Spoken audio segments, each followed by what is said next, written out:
തൃക്കൂർ പഞ്ചായത്ത് 9-ാം വാർഡിൽ പ്ലാവിൻകുന്ന് canal bund road തകർന്ന് ചെളിക്കുളമായി മാറി. നിരവധി കുടുംബങ്ങൾക്ക് ആശ്രയമായ റോഡ് സഞ്ചാരയോഗ്യമാക്കണമെന്ന് ആവശ്യം. ചെറിയ മഴയിൽ തന്നെ ചെളിക്കുളമായ പ്ലാവിൻകുന്ന് കനാൽ ബണ്ട് റോഡിലൂടെ എങ്ങനെ പോകുമെന്ന് നിശ്ചയമില്ലാതെ പ്രതിസന്ധിയിലാണ് നാട്ടുകാർ.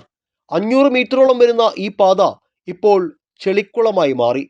ഇറിഗേഷൻ കനാലിനോട് ചേർന്ന ഈ മൺപാതയിലൂടെ തടി കയറ്റിയ വലിയ വാഹനങ്ങൾ കടന്നുപോയതോടെയാണ് ഇത്തരത്തിൽ സഞ്ചാര സൗകര്യം ഇല്ലാതായത്.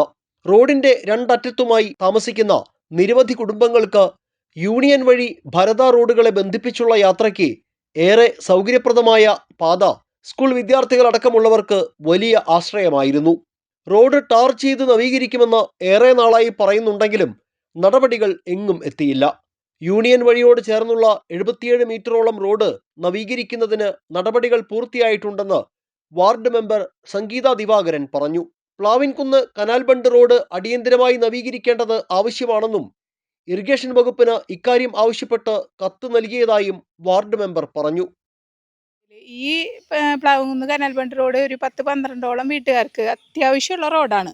അത് അവർക്ക് എന്തെങ്കിലും സാധനങ്ങൾ വാങ്ങിച്ചു കൊണ്ടുവരാൻ, ഒരു അസുഖമുള്ള ഒരാളെ വണ്ടിയിൽ കൊണ്ടുപോകാനായാലും ഈ റോഡ് അത്യാവശ്യമാണ്. ഇപ്പോൾ ഒരു ബൈക്കും ഒരു കുട്ടീനെ സ്കൂളിൽ കൊണ്ടുപോകാൻ പോലും പറ്റാത്തൊരവസ്ഥയിലാണ് നിൽക്കുന്നത്. അപ്പോൾ അതുകൊണ്ട് എത്രയും പെട്ടെന്ന് ഇത് നന്നാക്കണമെന്ന് എനിക്ക് വളരെ ആഗ്രഹമുണ്ട്, പഞ്ചായത്തിനുണ്ട്. ഇപ്പോൾ മരങ്ങൾ മുറിച്ച് വലിയ വണ്ടി പോയിട്ടാണ് ഇപ്പോൾ ഈ അവസ്ഥയിലായത്. അല്ലെങ്കിലും ചെറുതായിട്ടൊക്കെ ബുദ്ധിമുട്ടുണ്ട് ആളുകൾക്ക്. പക്ഷേ ഇപ്പോൾ ഈ അവസ്ഥയിലായത് മരങ്ങൾ മുറിച്ച്, ഇപ്പോൾ പ്രൈവറ്റ് ആളുകളുടെ മരങ്ങൾ മുറിച്ച് വണ്ടി പോയിട്ടാണ്. ഇത് എന്താ പറയുക, ഇറിഗേഷൻ്റെ പ്രോപ്പർട്ടിയാണ്. ഇറിഗേഷൻകാർ ഇതിനായിട്ടൊരു ഫണ്ട് തരില്ല. പഞ്ചായത്തിന് അറിയാലോ, തനത് ഫണ്ട് വളരെ കുറവാണ്. അപ്പോൾ ഇറിഗേഷൻകാരുടെ NOC കിട്ടിയിട്ടാണ് നമ്മൾ കുറച്ച് സ്ഥലം, ഒരു 77 മീറ്ററിന് GSP ഇട്ടുണ്ട്. അതിൻ്റെ ടാറിങ് അടുത്ത് തന്നെ കഴിക്കും. ഇനിയുള്ള ഇതിന് അവരുടെ NOC കിട്ടുക മാത്രമല്ല, ഇറിഗേഷൻകാർ അതിന് എന്തെങ്കിലും ഒരു ഫണ്ട് തന്ന് ഈ കനാൽ ബണ്ട് റോഡുകൾ, കുറച്ച് റോഡുകളെങ്കിലും നന്നാക്കാനുള്ളൊരു നടപടി അവരുടെ ഭാഗത്ത് ഉണ്ടാവണം എന്നാണ് എനിക്ക് അഭ്യർത്ഥിക്കാനുള്ളത്. ഈ അവസ്ഥയിൽ റോഡ് കണ്ട് തോടാണെന്ന് തെറ്റിദ്ധരിച്ചാൽ ആശ്ചര്യപ്പെടാനില്ല. മഴയെ തുടർന്ന് വെള്ളക്കെട്ട് കൂടി രൂപപ്പെട്ടതോടെ കാൽനട യാത്ര പോലും ഇതിലൂടെ സാധ്യമല്ലാതായിരിക്കുകയാണ്. താൽക്കാലികമായി ക്വാറി വേസ്റ്റ് നിരത്തിയെങ്കിലും റോഡ് സഞ്ചാരയോഗ്യമാക്കണമെന്നാണ് പ്രദേശവാസികൾ ആവശ്യപ്പെടുന്നത്. തൃക്കൂർ പഞ്ചായത്ത് 9-ാം വാർഡിൽ ഇറിഗേഷൻ കനാലിനോട് ചേർന്ന് കിടക്കുന്ന പ്ലാവിൻകുന്ന് കനാൽ ബണ്ട് റോഡിൻ്റെ ദുരവസ്ഥയാണ് നമ്മൾ ഈ കാണുന്നത്.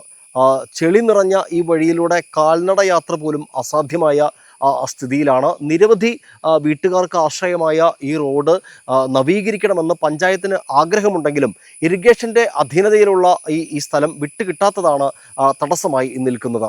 ഏതായാലും നിരവധി വീട്ടുകാർക്ക് ആശ്രയമായ ഈ റോഡ് നവീകരിക്കാനുള്ള നടപടികൾ ഉണ്ടാകണമെന്നാണ് നാട്ടുകാർ ആവശ്യപ്പെടുന്നത്. ക്യാമറമാൻ നന്ദുവിനൊപ്പം ആൻഡോ കല്ലേരി, NCTV ന്യൂസ്, പുതുക്കാട്.